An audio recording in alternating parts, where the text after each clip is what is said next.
Well, I have cop cars flying behind me now. I didn't realize that that wasn't her car, that was his. Oh, no. So, I'm supposed to be leaving in, like, 7 hours to go to my new home, and I'm about to get arrested for grand theft auto, dude.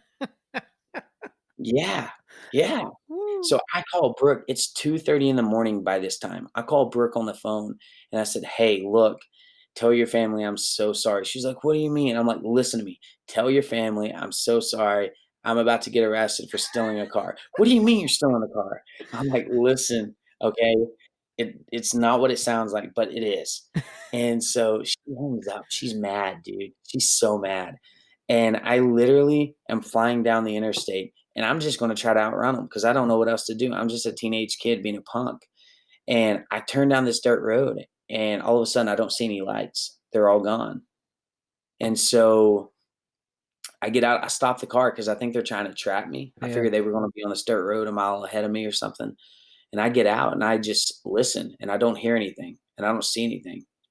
So I'm just like, okay, whatever. So I just drive super slow on this dirt road back to Carmike's house. And I get there and the cops are in the yard. And anyways, what I didn't know was Carmike's uncle, long, well, they're related, but they're not super close.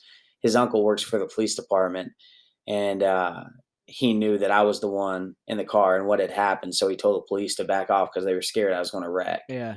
And so they didn't arrest me. I had to call Brooke back and let her know, like, Woo. hey, That was good. I'm not going to jail. Um, but her family picked me up that next morning. And long story short, I asked her dad one day because they had they had three daughters, and you don't just let some punk teenage kid from Pine Bluff, Arkansas move into your home. Yeah. It just don't happen. And I asked him, I said, now Eric wasn't in church. He'd been out of church for almost 10 years at this point. And I asked who's now my father-in-law, I asked him, I said, Eric, I said, how did you know I was homeless? And he leaned up against his old Dodge truck and he looked at me. He said, you wouldn't believe it if I told it to you.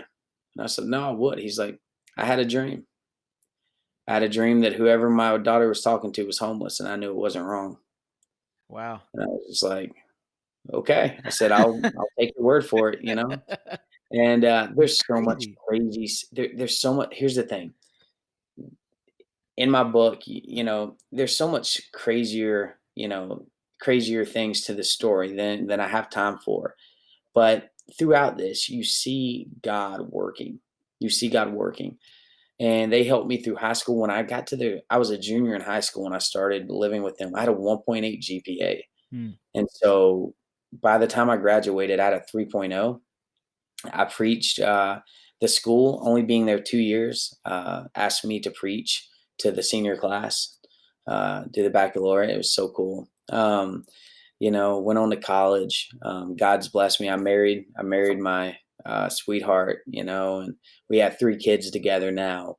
And I've dedicated my whole life to ministry, loving people. And, I'm thankful that God allows me to speak on big stages and do different events. But I really just love the intimate small group settings Yeah. and just getting to know people and love people. And that's really what it's become for me. And so I look back and I think, wow, uh, how did I get to where I am? But it's only been by the grace of God.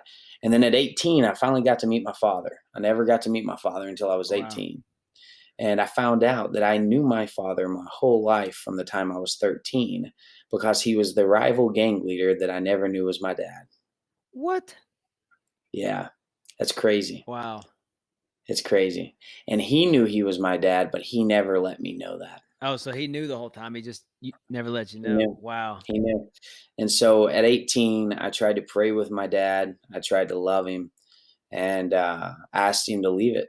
I asked him to come to Christ. I said, yeah, we wasted a lot of years, but what God can do in your life right now is far greater. And he didn't even want to give it a chance. Mm. He ended back up in prison shortly after. And so it breaks my heart, but maybe one day. Is he still in prison right now? No, he was actually just released a couple of months ago, but me and him and I don't speak. Yeah. It was one of those things where I kind of, after my great grandmother passed in 2016, I kind of just cut a lot of ties with family. Not to be rude and not in a mean way.